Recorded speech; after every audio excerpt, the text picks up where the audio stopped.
Hola, ¿qué tal amigos? Bienvenidos a otro video en este su canal favorito de oncología. Em, Anteriormente estuvimos hablando de diversos temas relacionados con el cáncer, como la epidemiología y algunos de los mecanismos de evasión inmunológica propios del cáncer y algunas características de la carcinogénesis y de este proceso de neoformación tumoral. Sin embargo, hoy estaremos hablando del trasfondo genético de esta enfermedad, explicando dos conceptos pues bastante importantes para la patogénesis, como son los oncogenes y los genes supresores tumorales.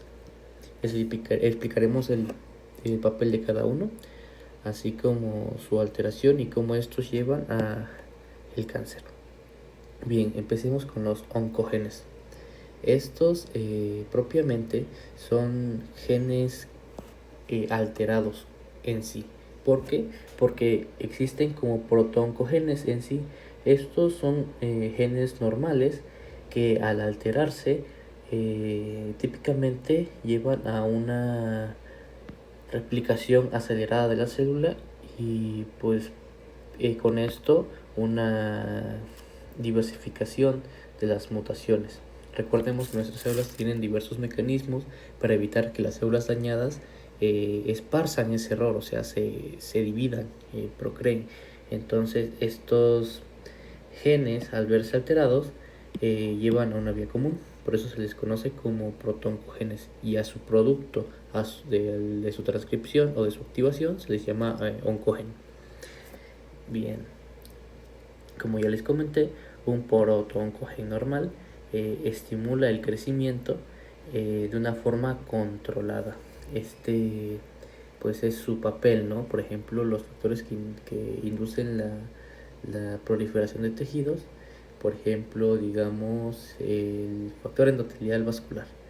Al llegar a su célula diana, en su membrana, estimula que diversas células, entre ellas, dígase, pues los macrófagos, las células endoteliales, induzcan su papel, ¿no? Que las células endoteliales proliferen, que también las células encargadas de la degradación proliferen y se reúnan en ese punto y crezca, ¿no? un nuevo tejido. Sin embargo, imaginemos que estos genes que estimulan la proliferación se encuentren sobreexpresados, se amplifiquen o muten, que tengan una autoperpetuación en su ciclo y se expresen de más. A ella la vamos a conocer como un oncogen. ¿Por qué? Porque ya codifica un producto anómalo en su ADN y ya tiene una función alterada, por lo que va a propiciar que las células crezcan pues descontroladamente.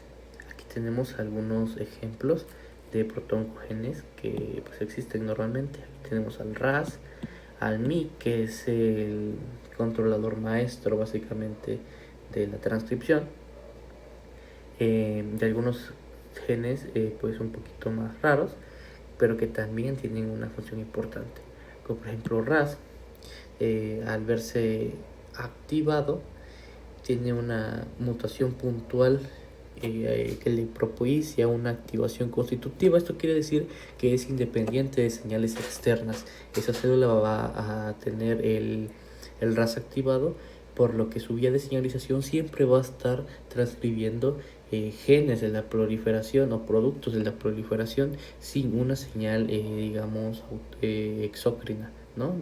Proveniente del exterior. Eso nos lleva a una señal de proliferación constante. MYC sobreexpresado por una alteración de amplificación o translocación va a aumentar la proliferación y la síntesis proteica. ¿Por qué? Porque la función de MYC normal es regular el crecimiento y el metabolismo. De hecho, este MYC forma parte de la vía también de RAS, por lo que también si RAS está activado, lleva a que MYC se active también constitutivamente. Sin embargo, pues pueden verse mutados dos partes de un mismo ciclo. Y esto justamente es que casi siempre, o sea, van a coexistir en algún punto, porque alguna va a tener al dividirse de más, va a ir acumulando mutaciones y va a tener muchas de estas. Eso se lleva a una heterogeneidad genética dentro del tumor. Bueno, y aquí existen otros ejemplos, ¿no? Bien, aquí vemos que su contraparte serían los genes supresores tumorales. Estos, por el contrario de estos que promovían la división celular, o sea, la proliferación de células, estos lo que hacen es poner freno total, ¿no? Alto.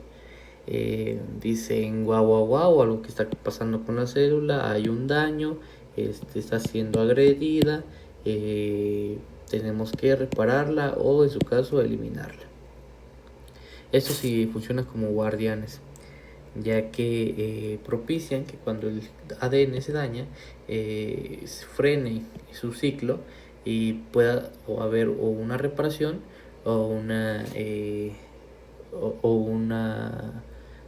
eliminación como tal, porque recordemos que nuestro cuerpo no puede tener células dañadas en sí, para eso funciona nuestro sistema inmune. Cuando estos genes pierden su función, hay un problema. Siempre es por pérdida de su función. No se puede reparar el daño, no se puede eliminar la célula, no se activan los mecanismos apoptóticos o de senescencia celular, por lo que siempre habrá una proliferación excesiva de células.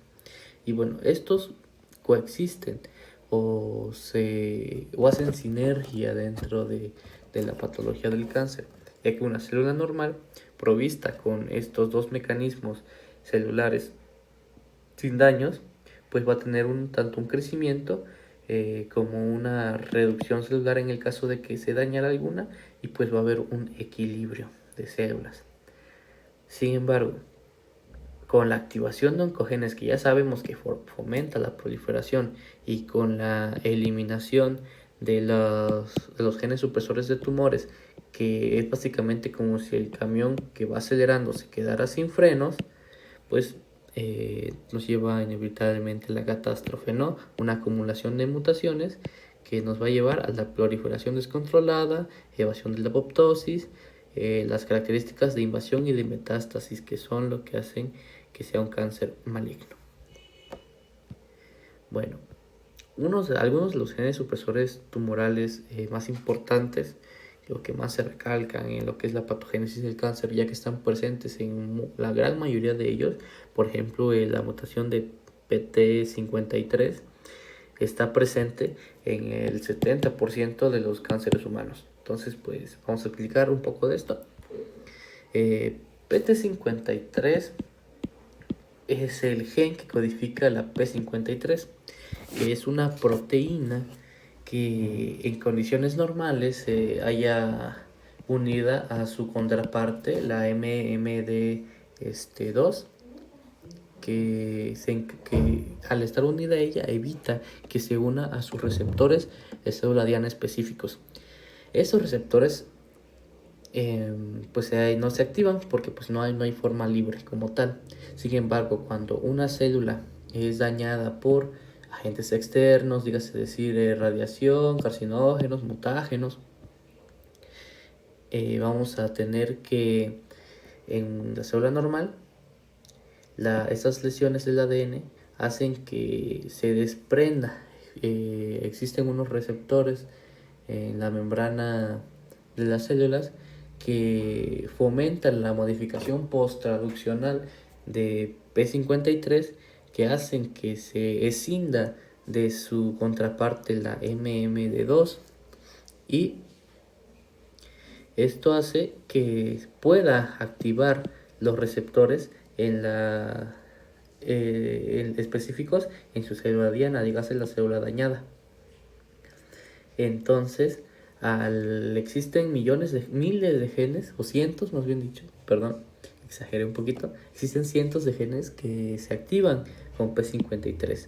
Sin embargo, se ha descrito que la principal acción de esta es la activación de la traducción de la proteína P21, que esta proteína P21 induce la inhibición de RB.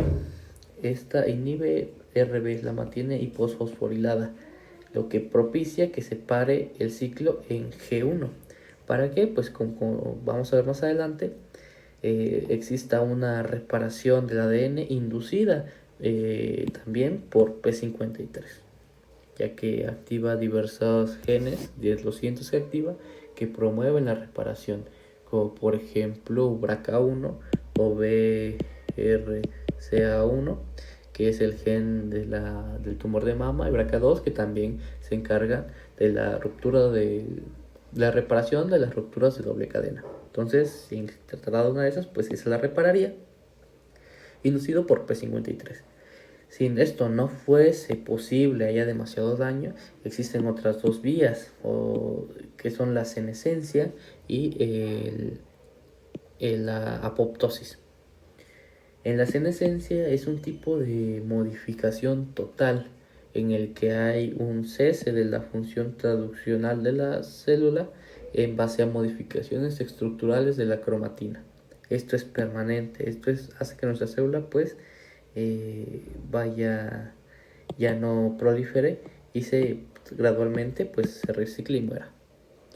Y también existe la inducción de proteínas en base al gen VAX. La activación de este gen promueve la acumulación de proteínas como PUMA, que son proteínas proapoptóticas, que fomentan este mecanismo de eliminación celular. Sin embargo, cuando está dañado, pues todos estos mecanismos de reparación y parada pues no van a existir. Entonces la célula va a sobrevivir así con su carita de mala y se va a clonar. Y va a haber muchas células malas. Bien, ahora ¿cómo funciona RB? Bueno, RB digamos que es el guardián, ¿no?, del ciclo celular. ¿Por qué? Porque vigila el paso de G1 a fase S. Así de sencillo. En este punto coexisten diversas vías. Justo en este punto, en este paso de G1 a S, es donde coexisten diversas vías de señalización que deciden si una célula pasa a la división o a su muerte. Por ejemplo, estos factores externos pues pueden ser de dos tipos: los inhibidores y los de crecimiento. En el tipo de inhibidores, digamos la vía del TGF-beta, que en la mayoría de los tejidos es un inhibidor de la proliferación, pero que al dañarse también constituye un protooncogen. Y pues aquí encontramos al mismo P53, que también estimula estas vías de, como les dije, el P21. Estimula, ¿no?, que se hipofosforile RB a través de la inhibición, que esto es lo que hace P21, inhibe los complejos de CDK P16 e inactivan las ciclinas, lo que mantiene hipofosforilada RB, impidiendo el paso a la fase S. Se bloquea la transcripción. Sí, y por el contrario, los factores de crecimiento, por ejemplo, el factor de crecimiento de derivado de plaquetas y el factor de crecimiento endotelial, pues activan la proliferación de células, pues generalmente para lo que sirven, para las plaquetas, para la reparación vascular, y propician que las ciclinas se activen, que formen complejos, hiperfosforilando RB y abriendo la puerta a la fase S, iniciando así el ciclo de la mitosis. Y bien, este es otro esquema de cómo funcionan, y pues bueno, llevando a la misma vía, ¿no?, tanto RB como P53 pues van a llevar a la proliferación celular. Algunos, en casos más específicos que RB, pues es el gen de retinoblastoma, ya que pues se asocia más a esta enfermedad.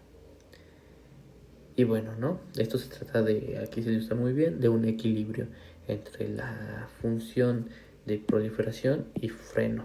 Estos dos normalmente actúan así, en contraparte, y sin embargo, siempre la falla de uno, ¿no? Que este se alce y que este se disminuya, va a llevar a la proliferación y a la vía final. Por eso es que es tan importante entender cómo funciona esto. Esperemos que les haya quedado un poco más claro. Existen muchos más genes supresores tumorales, pero estos son los que revisaremos pues, más a fondo. Muchas gracias, nos vemos en el próximo video.